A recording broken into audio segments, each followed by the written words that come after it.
Hey groomers, Tyler here with Smokey in the new bus. Say hi, Smokey.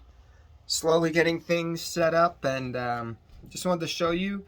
After we sharpen these 30s for a little bit, they'll get kind of pointy up here. This one's kind of pointy, and I'm just going to show you how we round that out so it doesn't hurt a dog. So here is just some sandpaper. It's one of my hone discs. And I just take it and just kind of go like that. Just kind of back and forth, rounding it over. Feels better, maybe a little bit more.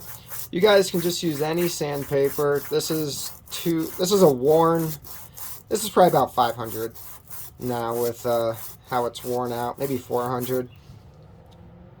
And then you want to make sure you get these sides too, because these corners can get sharp too. So I'll just take it, kind of round it over.